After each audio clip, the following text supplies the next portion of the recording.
Bonjour, aujourd'hui on va parler d'une question que j'entends tout le temps. Simon, si l'ICC mesure la santé ontologique d'un collectif, c'est un KPI, non? Non, l'ICC n'est pas un KPI, et c'est précisément parce que ce n'est pas un KPI que ça fonctionne. Alors aujourd'hui, je vais vous expliquer pourquoi l'ICC n'est pas un indicateur de performance, pourquoi c'est une bonne nouvelle, et surtout comment protéger la socio-ontologie civique de la récupération managériale. Commençons par le début. C'est quoi un KPI? KPI en anglais est pour Key Performance Indicator, un indicateur de performance clé. Ça mesure l'atteinte d'un objectif, on fixe une cible, on mesure l'écart et on ajuste. Exemple classique, chiffre d'affaires, on veut 1 million, on mesure si on y arrive. Taux de satisfaction client, on vise 98%, on mesure le gap. Productivité, on veut 100 widgets par exemple, par jour. On compte. Le KPI a 3 caractéristiques. 1, il est normatif, il y a un bon résultat et un mauvais résultat. 95% de satisfaction, c'est mieux que 70%. Point. 2, il est actionnable. On peut agir pour l'améliorer. Si le chiffre d'affaires baisse, on fait une promo, on recrute des commerciaux, etc. 3, il est au service d'un objectif prédéfini. Le KPI n'existe pas pour lui-même. Il existe pour mesurer si on atteint ce qu'on s'est fixé. Donc un KPI, c'est normatif, actionnable, orienté vers un but. Et l'ICC, il n'y a rien de tout ça. Alors pourquoi l'ICC n'est pas un KPI? Première raison, l'ICC n'est pas normatif. Un collectif avec un ICC de 45 n'est pas moins bon qu'un collectif avec un ICC 75. Un ICC de 45, c'est une fausse immanence. Un ICC de 75, c'est une immanence réelle. Ce sont 2 régimes ontologiques différents, pas de niveau de performance. La fausse immanence n'est pas une mauvaise immanence réelle. C'est une autre forme d'existence, c'est la souffrance de vivre une contradiction entre discours et réalité vécue.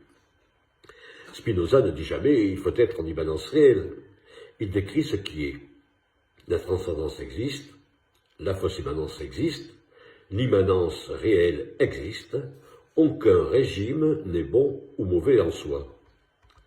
Deuxième raison, l'ICC n'est pas actionnable. Vous ne pouvez pas augmenter l'ICC d'un collectif.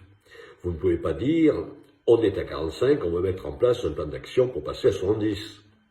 Pourquoi? Parce que l'ICC est la conséquence de comment le collectif existe. Il n'est pas un levier qu'on peut actionner.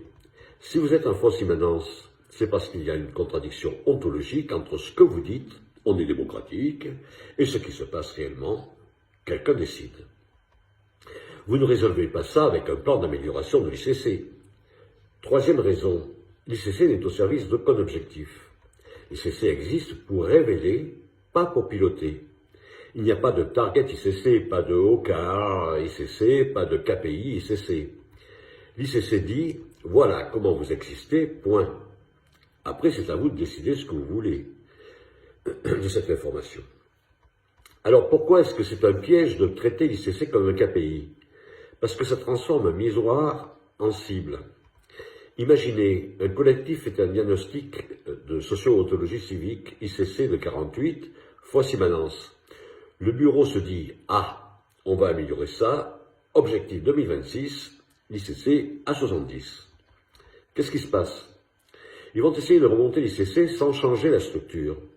Ils vont faire des ateliers de cohésion, des team building, des formations à la CNV, bref, du cosmétique. Résultat, l'ICC peut monter même un peu. Les gens se sentent mieux temporairement. Mais la contradiction ontologique est toujours là. Le bureau décide toujours en amont, la démocratie est toujours fictive. Et dans 6 mois, 1 an, boum, retour à la case départ, voire pire, parce que maintenant, les gens ont l'impression qu'on les a manipulés avec de la communication positive. C'est ça la KPIfication, remplacer la transformation ontologique par de l'optimisation de métriques. Autre piège, la manipulation managériale. Imaginons qu'une entreprise utilise l'ICC comme outil RH. Votre service a un ICC de 40. Vous êtes en transcendance. C'est inacceptable. Qu'est-ce qui se passe? Les managers vont mettre la pression sur les équipes pour améliorer l'ICC. Les gens vont se censurer pendant les entretiens, ils vont dire ce qu'on attend d'eux, l'ICC va monter, mais ce sera du faux. L'ICC devient un outil de contrôle, exactement l'inverse de sa finalité. Alors, si l'ICC n'est pas un KPI, c'est quoi? C'est un thermomètre, pas un thermostat. Le thermomètre vous dit, il fait 18 degrés dans la pièce, point. Il ne dit pas, il fait trop froid, il faudrait 21 degrés. Il révèle seulement la température. C'est vous qui décidez si c'est trop froid, trop chaud ou parfait. L'ICC, c'est pareil. Il dit, vous êtes à 48, fausse immanence.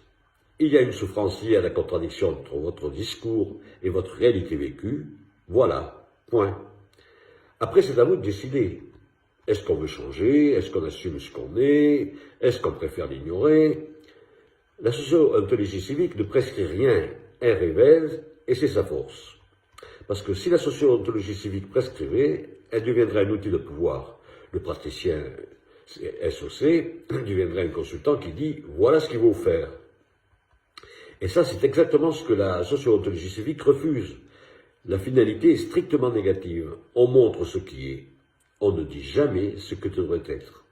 Donc, thermomètre, mais pas thermostat. Révélation, pas prescription. Alors, comment protéger la socio-ontologie civique de la récupération managériale? Règle numéro 1.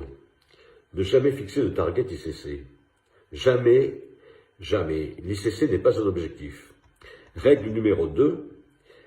Refuser tout usage de l'ICC comme outil d'évaluation managériale. Si un DRH veut l'utiliser pour évaluer des managers, on refuse la mission. Règle numéro 3.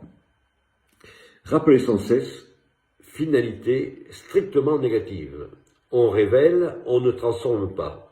On ne prescrit pas. Règle numéro 4. L'ICC appartient au collectif, pas au management. C'est le collectif qui décide quoi faire de cette information, pas le bureau, pas la direction. Voilà, l'ICC n'est pas un KPI, c'est un thermomètre ontologique, et c'est précisément pour ça qu'il fonctionne. Merci de m'avoir écouté, à très bientôt pour la prochaine vidéo.